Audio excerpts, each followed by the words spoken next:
সিঙ্গলীলা জাতীয় উদ্যানের ভিতর অবস্থিত পালমাজুয়া দার্জিলিং পাহাড়ের প্রায় অপরিচিত এক স্বর্গরাজ্য। এবার যাব সেখানে। নিউ জলপাইগুড়ি থেকে কার্শিয়াং, ঘুম, সুখিয়াপুকুরি, মানেভঞ্জন হয়ে পালমাজুয়া প্রায় 110 কিলোমিটার। সময় লাগবে 5 ঘন্টার মতো।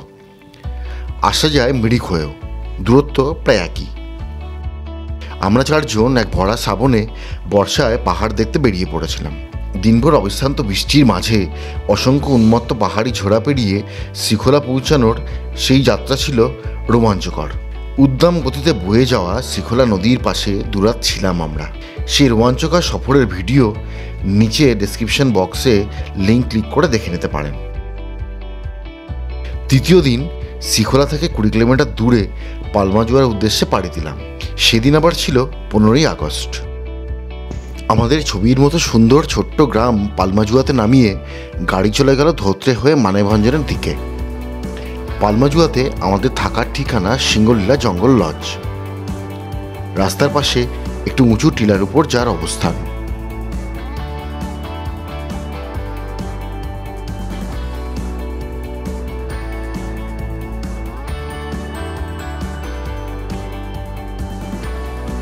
সিঁড়ি বেয়ে উঠে এলাম সিঙ্গলীলা জঙ্গল লজের শান্ত নির্জন বিশাল চত্বরে। চারিদিক সবুজে সবুজ, তারই মধ্যে ইতস্তত ছড়ানো কিছু সুন্দর দেখতে কটেজ।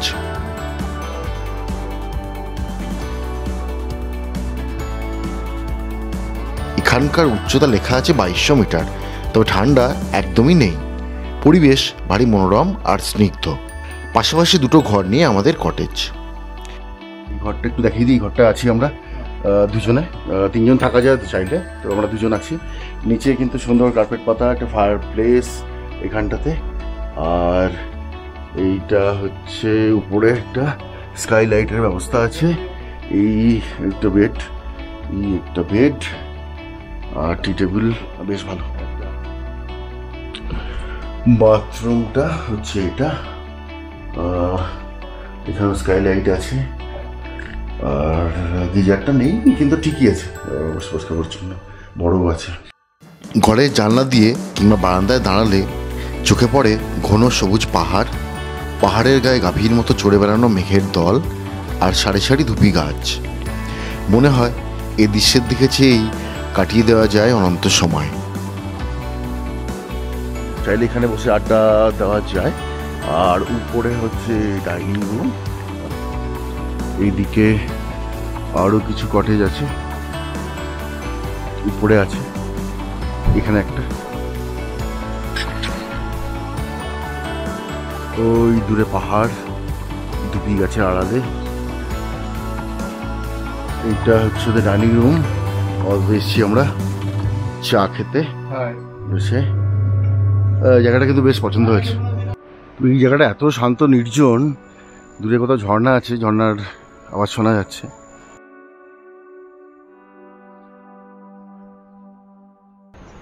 আর চারিদিকে পাখির ডাকের মাঝখানে এত বিশাল চত্বর জুড়ে সিঙ্গলীলা জঙ্গল ক্যাম্প, নামটা সার্থক।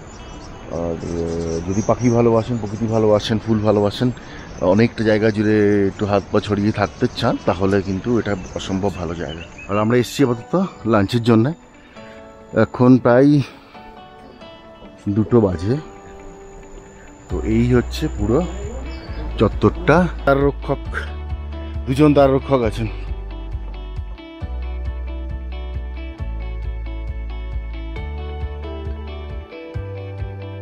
ভাত আছে, এখানে আছে ডিমের ঝোল, ডাল, পাঁপড়, কোয়াশের তরকারি।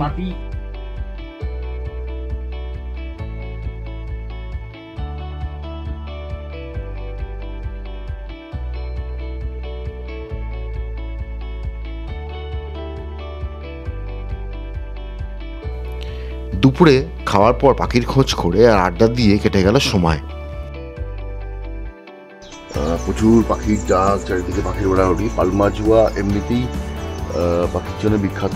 এখানে ভালোই পাখির অ্যাক্টিভিটি যথেষ্টই আছে। এই সময়টা পাখির সময় নয়, আগস্ট মাসে এরকম, কিন্তু ভালোই আছে পাখির অ্যাক্টিভিটি। তারপর সন্ধ্যা নামলো, আর সেই সাথে নামলো টিপ টিপ করে বৃষ্টি।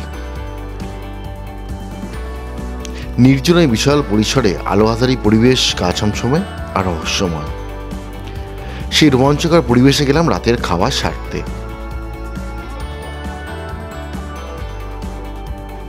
ডাইনিং রুম বাড়ি সুন্দর করে সাজানো, গোছানো আর পরিচ্ছন্ন।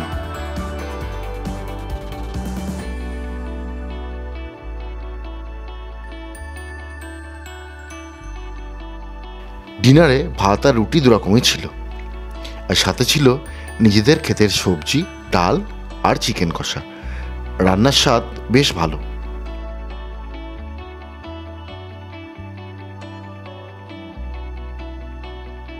আর এখানে একটা বিশেষত্ব হচ্ছে না, এখানে যত ভেজিটেবলস যা যা খেয়েছি সেটা কুয়াশ হতে পারে, বেগুন হতে পারে বা অন্য কিছু হতে পারে, আলু, সবটাই কিন্তু এখানে তৈরি হয় এবং পুরোটাই অর্গানিক, কোনো ধরনের সার বা ধরনের কিছু নয়।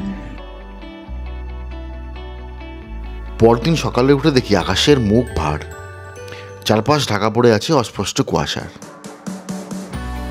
কুয়াশা মাখা সেই ভোর মন খারাপের। আমরা এখানে এসেছি ঘনঘোর বর্ষায়, বেড়ানোর সময় এটা নয়। তবুও পালমাজুয়ায় একদিন থাকার স্মৃতি মনে থাকবে চিরকাল।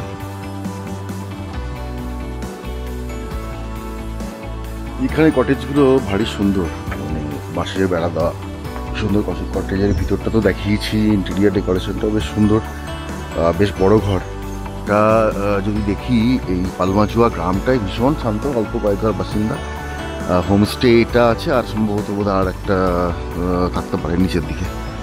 আর উল্টোর দিকে ধাপে ধাপে উঠে যাওয়া পাহাড়, এই দিকে কোথাও একটা ঝর্ণা আছে, নদী আছে একটা রকম, ভিতরটায় করা গোলাপ ফুল আছে। এই সময়টা ফুলের মরশুম নয়, তাও ফুল আছে বেশ, তমসি সকালের ভেট। তো ভালোই লেগেছে এখানটা। আর একটা জিনিস এখানে বলতেই হবে, পাখি প্রচুর, ততটার মধ্যেই প্রচুর পাখি। পাখির ছবি কিছু কিছু দেখাবো আপনাদের।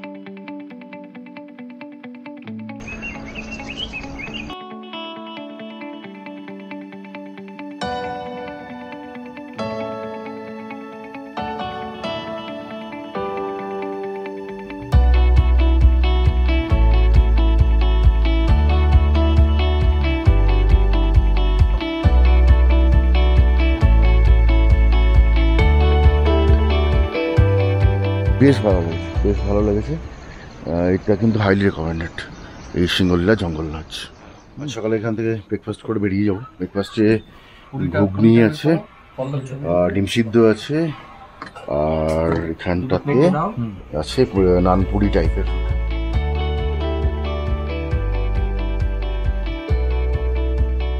এবার বিদায় নেওয়ার পালা। এই পাহাড়, ভেসে যাওয়া মেঘ আর পাখিদের বিদায় জানিয়ে আবার ফেরার পালা রোজকার একঘেয়ে জীবনে।